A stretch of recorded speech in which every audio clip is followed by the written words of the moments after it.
Good morning. Today we are here to discuss chromosomal theory of inheritance. Sutton and Boveri argued that the pairing and separation of a pair of chromosomes would lead to the segregation of a pair of factors they carried. यहाँ factor genes की बात हो रही है. उन्होंने कहा कि pairing and separation जो हो रहा है pair of chromosomes में वो segregate कर रहा है pair of factors को भी जो वो carry कर रहे हैं. और Sutton united the knowledge of chromosomal segregation with Mendelian principles और इन्होंने इस theory को नाम दिया chromosomal theory of inheritance. Following this synthesis of ideas, experimental verification of chromosomal theory of inheritance, Morgan और उनके colleagues ने कुछ experiments किए and led to discovering the basis for the variation that sexual reproduction produce. Morgan का जो काम था वो टाइनी फ्रूट फ्लाइज पे था जिसको हम ड्रोसोफिला मेलानोगेस्टर बोलते हैं, ये आप पिक्चर में देख रहे हो. उन्होंने इसी फ्लाई को क्यों चूज किया, इसके रीजन है कि इसको सिंपल सिंथेटिक मीडियम में ग्रो कर सकते हैं लेबोरेटरी में और उनकी जो लाइफ साइकिल है, इन फ्लाइज की जो लाइफ साइकिल है वो 2 हफ्ते में पूरी हो जाती है. और पहली बात कि सिंथेटिक मीडियम में ग्रो कर सकते हैं लेबोरेटरी में. दूसरी बात कि लाइफ साइकिल जो है 2 हफ्ते में पूरी हो जाती है. तीसरी, एक सिंगल मेटिंग जो है वो नंबर ऑफ प्रोजेनी फ्लाइज को प्रोड्यूस करती है. और क्लियर डिफरेंशिएशन है सेक्सेस का. मेल और फीमेल फ्लाइज जो हैं अलग अलग हैं, इजीली डिस्टिंग्विशेबल है और many types of hereditary variations इनमें देखा गया है. तो मॉर्गन का फ्रूट फ्लाई सिलेक्ट करने के ये रीजंस हैं. पहला कि उनको हम ग्रो कर सकते हैं सिंपल सिंथेटिक मीडियम में लेबोरेटरी में. दूसरा, उनकी लाइफ साइकिल 2 हफ्ते में पूरी हो जाती है. तीसरा, single mating large number of progeny produce करते हैं. चौथा कि मेल और फीमेल इजीली डिस्टिंग्विशेबल है. और पांचवा, इनमें हेरिडिटरी वेरिएशंस देखे गए हैं. तो जो मॉर्गन है वो अमेरिकन जेनेटिस्ट थे, उनको नोबेल प्राइज भी मिला था 1933 में और इनको फादर ऑफ एक्सपेरिमेंटल जेनेटिक्स भी कंसिडर किया गया. उनकी जो काम था वो था discovery of linkage, crossing over, sex linkage, ये इसके ऊपर काम था, लिंकेज मैप्स के ऊपर. उनका जो एक्सपेरिमेंट था वो बहुत पॉपुलर हुआ और उसके ऊपर बहुत सारी फैक्ट्स उन्होंने प्रोड्यूस किए. जो मॉर्गन थे उनका पहला लिंकेज और रिकॉम्बिनेशन के बारे में अगर मैं बात करूं तो Morgan carried out several dihybrid crosses in Drosophila to study genes and that were sex links. उन्होंने काम किया कि उन जीन्स के ऊपर जो कि सेक्स लिंक जीन्स थे और उन्होंने देखा कि 2 genes in a dihybrid crop were situated on the same chromosomes और जो proportion है parental gene combination का वो ज़्यादा है than the non-parental type. और Morgan attributed this due to the physical association और linkage of 2 genes. उन्होंने linkage of 2 genes की बात की और उन्होंने term coin की linkage to describe physical association of genes on a chromosome. ये important बात है कि उन्होंने लिंकेज टर्म कॉइन किया जिसमें उन्होंने फिजिकल एसोसिएशन ऑफ जीन्स की बात की ऑन अ क्रोमोसोम. और रिकॉम्बिनेशन टर्म उन्होंने बताया कि the generation of non parental gene combination उन्होंने डिस्क्राइब किया. तो मॉर्गन और उनके ग्रुप ने देखा कि even when genes were grouped on the same chromosome, some genes were very tightly linked और कुछ जीन्स टाइटली लिंक नहीं है. मतलब मॉर्गन ने देखा कि अगर जीन्स सेम क्रोमोसोम्स पर लोकेटेड हैं, कुछ जीन्स आपस में काफी टाइटली लिंक्ड है और वो लो रिकॉम्बिनेशन शो कर रहे हैं और कुछ जीन्स लूजली लिंक्ड है तो वो हायर रिकॉम्बिनेशन शो कर रहे हैं. जैसे उन्होंने देखा कि जीन्स उन्होंने 2 फ्लाइज ली, white and yellow were tightly linked, मतलब येलो बॉडीज थी और वाइट आई थे। तो उसमें जो रिकॉम्बिनेशन आ रहा था वो 1.3% का आ रहा था, जबकि वाइट और जिनके मिनिएचर विंग्स थे उसमें रिकॉम्बिनेशन आ रहा था 37.2। तो उनके एक स्टूडेंट थे एल्फ्रेड, उन्होंने फ्रीक्वेंसी को बताया कि फ्रीक्वेंसी ऑफ रिकॉम्बिनेशन किस पे डिपेंड कर रहा है। उन्होंने कहा कि frequency of recombination between gene pairs on the same chromosomes वो डिपेंड कर रहा है distance between genes and mapped their position on the chromosomes. और आजकल अगर हम देखें जो जेनेटिक मैप्स है वो एक्सटेंसिवली यूज होता है as a starting point in the sequencing of whole genomes.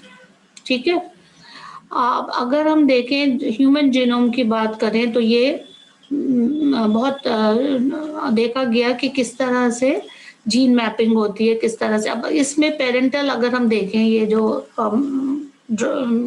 Fruit fly की बात करें तो इसमें 2 तरह के पेरेंट थे। अगर ये फीमेल पेरेंट्स की बात करें तो वो येलो कलर की बॉडी थी और उनकी आई का कलर वाइट था, जैसे इसमें दिख रहा है, येलो कलर की बॉडी, आई का कलर वाइट। और इसमें वाइल्ड टाइप दिख रही है, ये मेल थे। जब इनको क्रॉस कराया गया तो वाइल्ड टाइप, ये फर्स्ट जनरेशन में ये फीमेल बनी वाइल्ड टाइप, और ये yellow and white eyed male आए। जब पेरेंटल टाइप जो थी वो 98.7% थी और रिकॉम्बिनेशन जो टाइप थी 1.3% थी। तो इसी तरह से ये गैमीट्स अगर हम देखें कि गैमीट्स बने इनके, और ये वाइल्ड आई का कॉम्बिनेशन है, F2 जनरेशन में ये मिला वाइल्ड आई, ये वाइट, ये येलो वाइट और ये येलो। आप देखिए इसमें कितना चेंज आ रहा है ना। ये इसके साथ कॉम्बिनेशन हो रहा है, इसका इसके साथ भी मिल रहा है। तो जो पेरेंटल टाइप था वो 98.7% था और रिकॉम्बिनेशन सिर्फ 1.3% था। तो ये गैमीट्स का फॉर्मेशन दिखाया, ये F2 में दिखाया। तो यहाँ पर ये आप देखिएगा, इधर ये क्रॉस बी है, इसमें वाइट मिनिएचर मतलब वाइट आई फ्लाइज थी और उनके छोटे छोटे विंग्स थे, ये वाइल्ड टाइप है। ठीक है, और यहाँ पर ये कॉम्बिनेशन हुआ और ये बन के आया।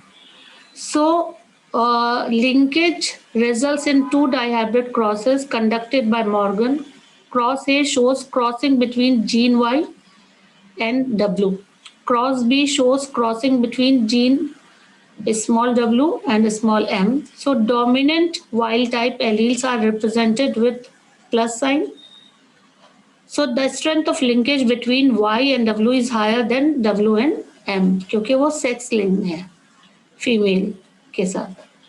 तो यहाँ पर एक और मैं आपको एक्सप्लेन करूँगी ये बात कि जो मैप डिस्टेंस बात हम कर रहे हैं तो ज़्यादा क्लोजली लिंक्ड है अगर वो पास में है, और अगर वो पास में नहीं है तो वो क्लोजली लिंक नहीं है।